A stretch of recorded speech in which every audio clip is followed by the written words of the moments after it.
I'm Arian and this is Death the Podcast.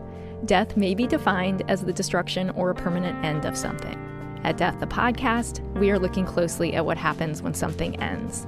We listen, learn about, and discuss the stories that surround the subject of death. These stories bring up much more than feelings of fear and sadness. They offer opportunities for connection, for hope, and sometimes even for humor. Ultimately, if we are open to exploring death, we create greater potential to experience life.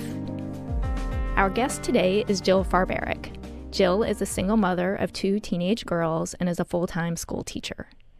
Less than 3 years ago, Jill's life looked very different than it does today. At that time, Jill was married to a man she loved and adored, a man who was a devoted husband, a wonderful father to their girls, and a pillar in their Seattle community. While on a family vacation, Jill's husband tragically lost his life as a result of a ski accident. Jill is joining us today on Death the Podcast to share her story and to talk us through how one moves forward each day after this kind of loss. Welcome, Jill. Thank you. Whew, nice to be here. It's really nice to have you. Can you tell us about Ray, Jill? I'd be happy to. Ray was, he was no couch potato, I must say, about my husband. As much as I like to sleep in on Sunday morning, he was out in the garden doing stuff. We had a great marriage. We had a wonderful life together. I always used to say how charmed my life was. And it was because of Ray. He was just a great husband. He was a father beyond comparison in so many ways and beyond my expectation. He was super active. He loved skiing. He taught our children how to ski and play soccer. He just was always doing something. I always said if he didn't have a project, he created one. He'd break things just to fix them. So he was always going, always doing something. And if he didn't have something to do at home, he was helping a friend. You know, when somebody dies, people say such great things about a person, right? You never say the bad stuff about somebody after they die. And after Ray died, everybody said such great things about him, and they were all true. It was one of those experiences where it wasn't made up to make me and my children feel better. It wasn't sugar-coated in any way. Everything people said about my husband and have said about him since his passing has all been 100% real, authentic love and truth and respect for him. I remember I got a Facebook message early on after my husband died from somebody and opened it up, and it was a woman who had known my husband through the soccer world, where my husband was the president of our local soccer league, and he had for years been paying for her children to play soccer. I never knew it. For years, he was paying for them to play soccer and for all of their equipment out of his own personal, account. It wasn't through the soccer league or anything. So those are the kinds of stories that came forward after Ray died. It wasn't, he owed me money or, he ran over my dog. It was all just wonderful, nice stories about him. Finding out things after somebody dies can be such a vulnerable experience. And It sounds like for you, it just enlightened this person that you already knew. Yes. And I knew these things about my husband, right? I knew how great he was. I knew how generous he was with our community and our friends. But I didn't know other people knew it. Yeah. I just did not know the level of respect and love he had out in the community. So it was incredibly comforting to me to hear that other people knew what I knew about my husband. Can I ask you to tell me a little bit about your family ski trip? Yes. This was a trip that my husband and his buddy Steve had planned for years. It was probably about 2 years coming. Steve had really loved skiing at Mission Ridge in Washington State and a couple hours outside of Seattle.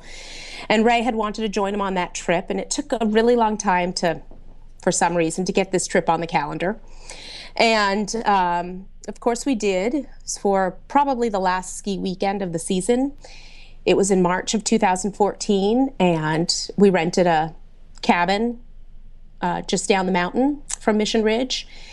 And it was going to be, a fun ski weekend. We took the day off on Friday, played hooky from school and work, and drove up and woke up the next morning and had a little breakfast. And like I said, I don't ski, so my husband and kids and Steve and his family all got ready to ski and go out for the day. And I was staying home. I was going to make dinner for the family. This was my night to cook dinner for everyone. So I was planning to just stay in the cabin and read my book club book and make some chili and wait for everyone to get home.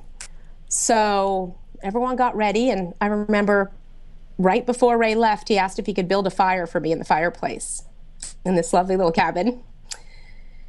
So he started the fire for me, and I remember really clearly hugging and kissing him goodbye and, saying, have fun, I love you, have a great time. And I was about to stop. They were taking 2 cars up the mountain because it was 2 families and all their ski gear. And I remember a couple of the kids were already in the car, and I wanted to stop them and say, let me take a picture of the skiers. And I didn't do it. And we had other friends that were coming up the next day to join us. And I said, I'll take a picture when everybody's together. So I didn't take the picture. And I went back in the cabin, and they took off, and I made brownies and threw them in the oven and sat down, and I started reading my book club book. And I was reading a book that I have right here called The Unlikely Pilgrimage of Harold Fry. I don't know if you've read it.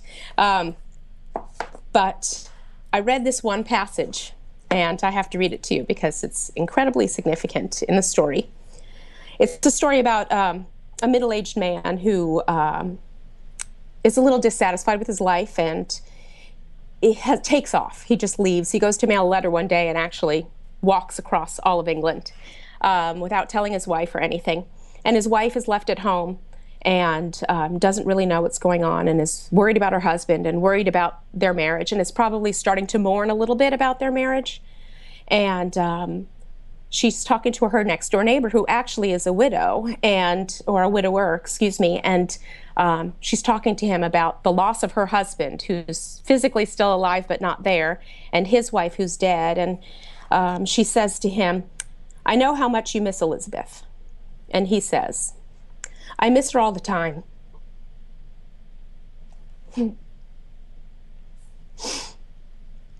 I know in my head that she is gone, but I still keep looking. The only difference is that I'm getting used to the pain. It's like discovering a great hole in the ground. To begin with, you forget it's there and you keep falling in. After a while, it's still there, but you learn to walk around it. And I remember reading that passage, sitting in this great house with the fire going and nothing to do all day but, be by myself. And I read that passage and I said, I wonder who I know that is going to feel that. It was such a beautiful description of grief that I had never experienced before firsthand. And for some reason, the passage was so moving to me and felt so real that I actually closed the book and put it down. And I had to take a break from reading it for a minute. And I'm telling you, 3 minutes later, my phone rang. And on my screen was my friend Morgan's face. And I knew for some reason that it was Ray. And I don't know why. I knew she hadn't called to say, we forgot something, we're coming back, or I knew that something had happened. And I picked up the phone, and Morgan said to me, there's been an accident. It's bad. They're doing CPR. That's what she said. So I threw on my rain boots and I went outside and I started walking up the mountain because I couldn't wait for Steve to come get me. And finally he got to me, and my kids were in the car. In the back of the car was Steve. And they took me up to the ski resort. When we got there, Morgan was sitting outside of ski patrol. And I just saw her and just crumbled on the ground because I knew that they were still doing CPR on him. And the only thing I thought of was, by the time she called me, and I'd done all the math in my head, they'd been working on him, for nearly 60 minutes. And I know you don't work on somebody for 60 minutes trying to get their heart started and that they're okay. So I just remember saying to Morgan, he's dead, he's dead. I just kept saying that over and over. And I remember this lovely woman from ski patrol came out to talk to me, and I wouldn't look at her and I wouldn't talk to her. I just said, no, no, no, no, just go away. I wouldn't talk to her. And she talked to Morgan and said, we're still working on him. We think we've got him stable. And a couple of minutes later, they wheeled him out of the ski patrol room on a stretcher with the paramedics. And at first I couldn't go over to him, and they started wheeling him away to put him in the ambulance. And then I ran after him. I couldn't let him go without me. And I ran over there and I looked at him, and his eyes were partly open, but they were completely dull. And I just knew he was gone. And they asked if I wanted to get in the ambulance with them, and I just could not leave my children to drive by themselves. So I let Ray go in the ambulance to the emergency room in Wenatchee, Washington. And I drove down the hill with Morgan and my kids. She drove us down there, and we got to the hospital there. And that hospital was such a difficult experience. And, my kids were so, so scared. So they airlifted Ray from Wenatchee to Harborview in Seattle, where all of the trauma patients in Washington State pretty much go. And again, I couldn't leave my kids to drive all the way a few hours from Wenatchee, so I drove with my kids and Morgan back to Seattle. And my husband flew by himself in a plane back to Seattle. So the girls and I arrived and went up and saw him. And I walked into the room, and the doctor was somebody that I knew, which I had no idea was going to be the case. I remember the first thing I said to her was how happy I was she was there, because I recognized her. And it just felt so much more comforting to have somebody who knew my husband there. So they were running tests and doing what they need to do. It went on for hours. I knew in my head, in my heart, that he was dead. I didn't understand why they were doing what they were doing. And finally, I asked Lisa, after hours of everyone just being in the hospital, what was going on? What was happening? And from what I remember, there's a number of tests you basically have to fail in order for the hospital to claim you as brain dead. And he hadn't failed all of those. There was a blood test where, I don't know, a certain amount of oxygen was still in his blood or something of that sort. And, I just looked at her and I said, he is not coming back from this. And she said, he's not. So I knew that I had to make the decision. So I asked her what happened to him, because I needed to know before I let him go. And he suffered no head injury. He was wearing his helmet. He did not have a scratch on his body. He had, actually, except for some abrasions on his hand, there was not a visible sign of any injury. But he broke 2 vertebrae in his neck. And so he broke the vertebrae in his neck pretty high up, and it caused immediate paralysis, which caused his heart to stop. And he went into cardiac arrest. And although ski patrol was to him very quickly and they started working on him right away, even if they'd gotten his heart started right away, he was going to be paralyzed. And it is not the kind of injury you recover from.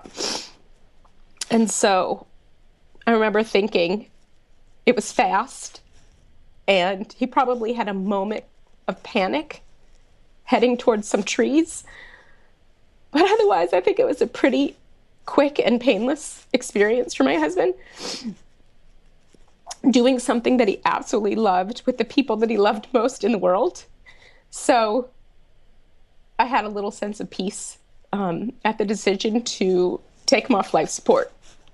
So I told Lisa I wanted to do that, and told my in-laws that I wanted to do that. Told my children that we were going to do that. And I just knew it's what Ray would want to do. He did not want to be kept alive. There was no reason. And I kind of felt in my logical, I'm such a realist. And in my logic, I was thinking, these doctors should be helping somebody who they can save, not spending this time on my husband who's dead.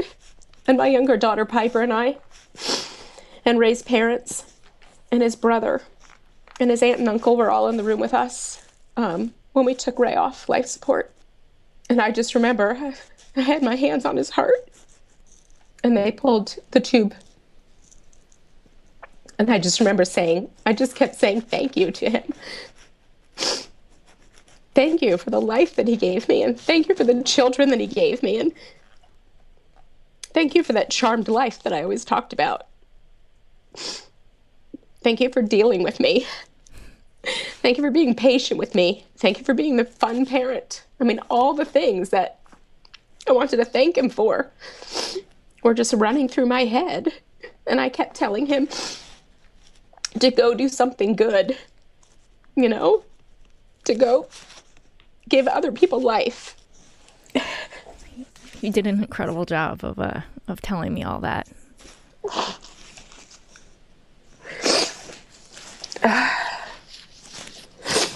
Thank you. I need to tell the story every once in a while too, because it keeps it real in my head. Well, I'm hearing so much, like when you're telling it, of you seem to have a lot of clarity right away about something that no one would want to observe or know, and yet you knew it, and you knew it. There's something really beautiful about that speaks to your closeness with him and his with you. It just made me realize that that I fundamentally know who I am and what I believed, and I know Ray had the same beliefs as I did, and so in a lot of ways it made me somewhat pragmatic and, like I said, a realist in dealing with what I needed to deal with, right? Mm-hmm. It's obviously a hugely emotional experience, but at the same time, stuff needed to be done. Well, it did, and I mean, I heard the pragmatics in, like, why aren't we doing what we obviously need to do, and why are we prolonging what obviously needs to happen? And for somebody in the personal throes that you were in with all of that, to have that clarity, speaks so much to you as a person. But you also, you really looked at your husband and you really saw what was going on. How is it to tell that story? I know you said you feel like you need to tell it now and then to keep him alive, the story alive, what happened alive. How is it for you now? It's still so hard. I didn't know that I would be as choked up as I was, speaking of that part of my experience. But I haven't said it out loud in a long time. And I'm realizing now, saying it to you, that it's not any easier to say it out loud. Like the character in the Harold Fry book, I'm getting really good at walking around that hole. But when I do fall in it, it's still really deep, and really, really significant. Yeah, and I think it's kind of funny that somebody as non-spiritual, I guess is the word, as me, to have been reading that passage in the book and finding significance in it, just probably when my husband was skiing into a tree, is kind of amazing to me, because it kind of doesn't go with the rest of my story and my beliefs. And I don't know, I found it a brief moment of spirituality in a very realist and pragmatic sort of life. I feel like it does speak to the relationship you described having with Ray. what was between the two of you. Y'all were very attuned to one another. He seems like he very much was right away with you, and I don't know. There, in some way there was such an important message there that something resonated with you right in what ended up being, one of the most important moments in your life. Mm-hmm. What's been most helpful to you, Jill, in your grief process? Number one has been my children. My girls were 11 and 12 when their dad died. And, parents, we all know that we live for our children. So they gave me a reason to get up every morning, and they gave me joy every single day, even when it's hard. So that's been my biggest strength, is being their mom.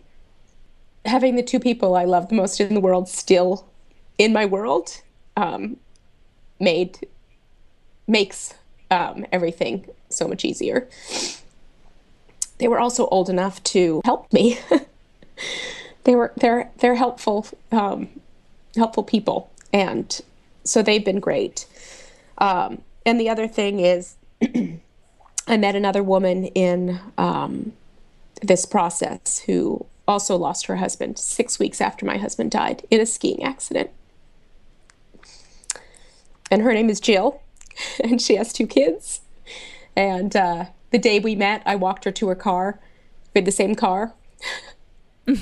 She pulled out her wallet to give me something. We had the same wallet. I said for a long time, she was the tall, skinny version of me.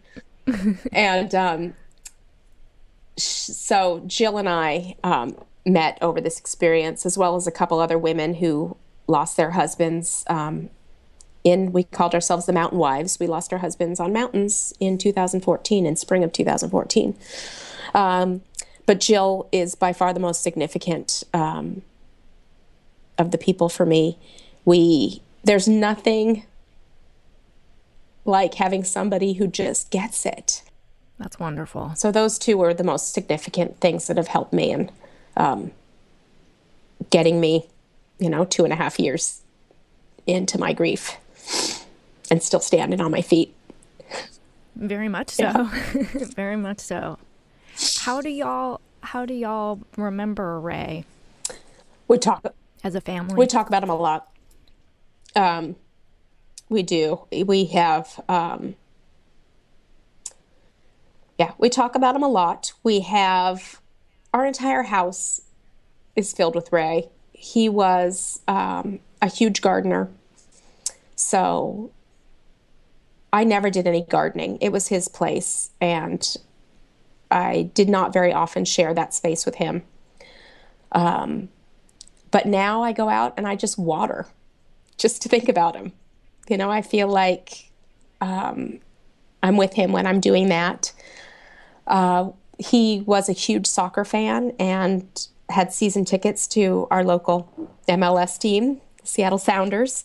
And I never went to those games either. That wasn't something that I really did. It was something he did with his friends. And I'd go to about a game a season when he got a second ticket. And but I've kept up his season ticket so that I can go and be with him at the stadium.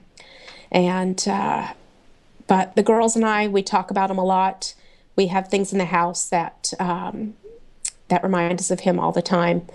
My older daughter has his sense of humor and makes us laugh a lot with Ray puns. My husband was the pun master. We celebrate his birthday together. We have friends over and have birthday cake and talk about him. But it has never been taboo for us to tell a dad story or to talk about him. It's really important to me that we keep telling the stories. What do you feel like you know now that you wish you had known?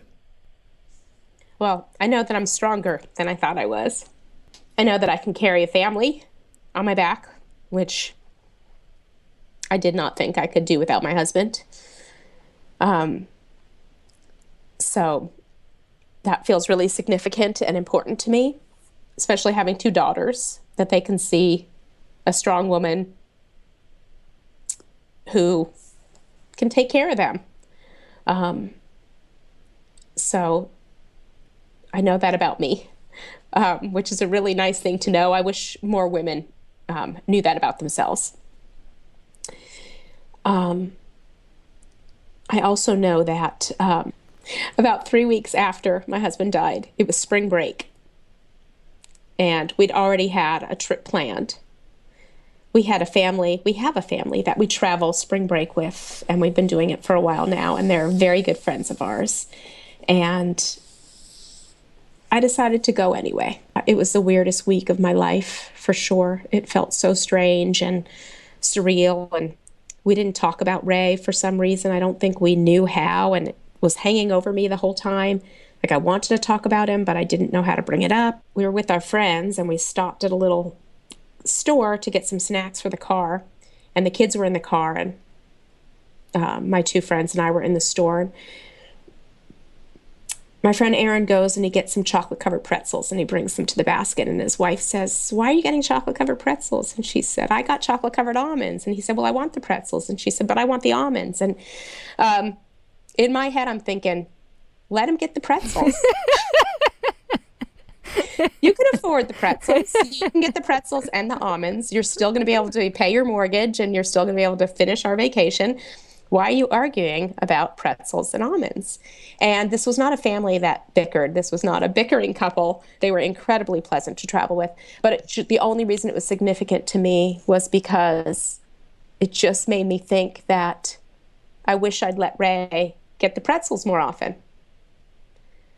And how couples just tend to do those kinds of things that are so unimportant in the big scheme of life. So I just kind of learned that I need to be a more relaxed person, and I need to let things go. And I wish I had known that while my husband was alive and while we were in our relationship. I wish I knew what to ask for from people. People wanted to help. People want to help. They just do want to help. People don't know what to say to me or my children. They didn't know how to react. I got a lot of sad faces, and I got a lot of, I can't imagine, and I got a lot of silence. I got a lot of people turning their heads and walking away that just couldn't face us.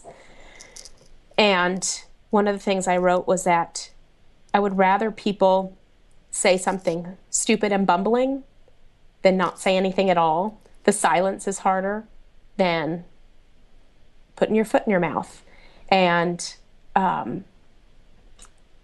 so I wish I'd somehow been able to communicate that to people a little bit, make it more, because I think people avoid the confrontation and the conversation because it's hard for them.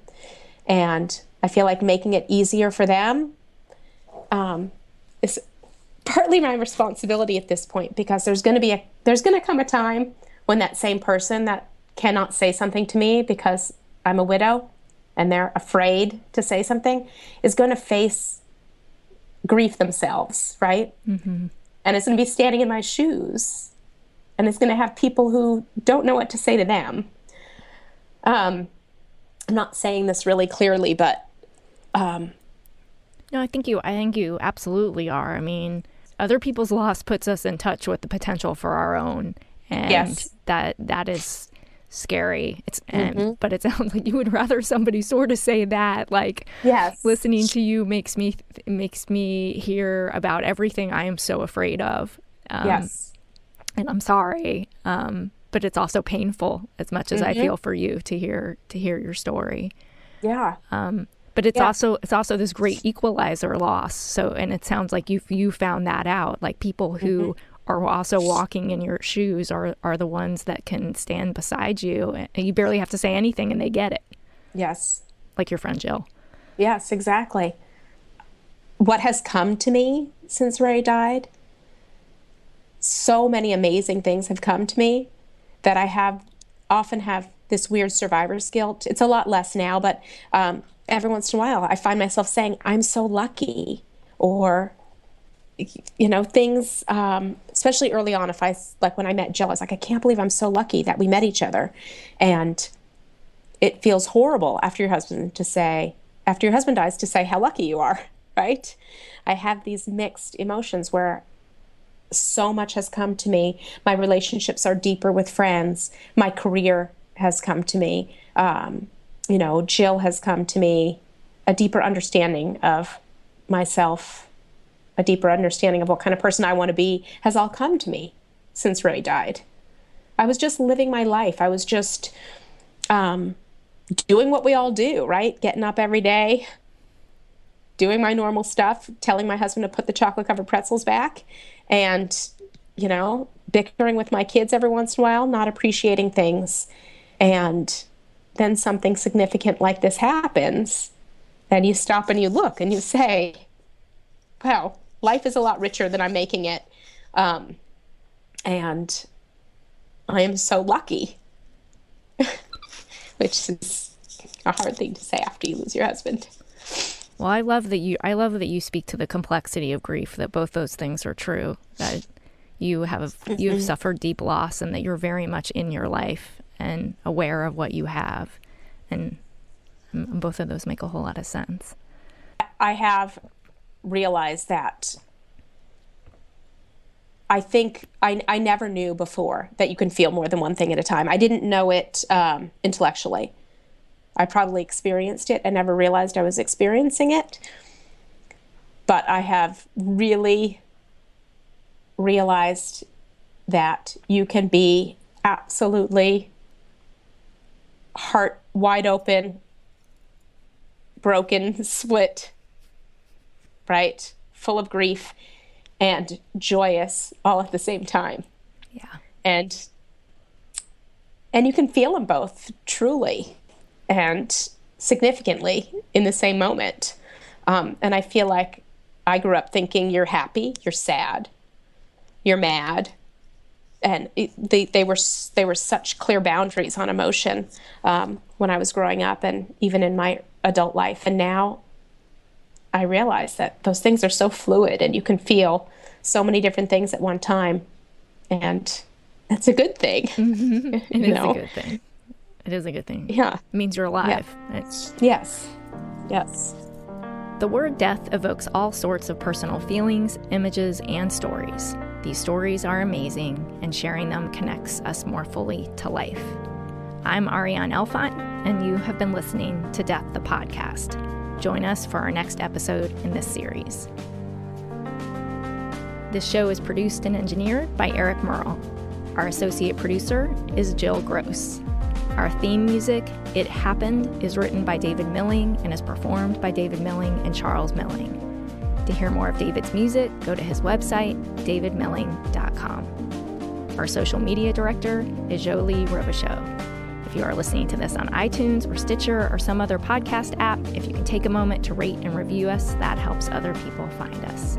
You can find Death the Podcast on Twitter, Facebook, and Instagram, or at deaththepodcast.com.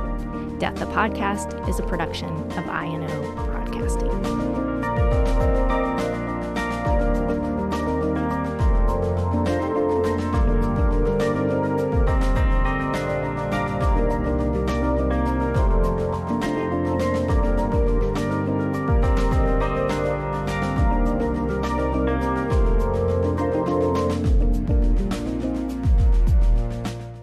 Summer's almost over, but at Old Navy the styles are as hot as ever. Get to Old Navy now for 30% off all jeans, 40% off all dresses, and 50% off all tees. That's right, get 30, 40, and 50% off all your favorite styles for the whole family, plus up to 75% off clearance. Hurry in fast. These deals won't last. The sale ends soon at Old Navy and OldNavy.com. Valid in-store 8/22 to 8/28 and online 8/22 to 8/24. Excludes in-store clearance, bubbles, active, licensed, and men's package tees.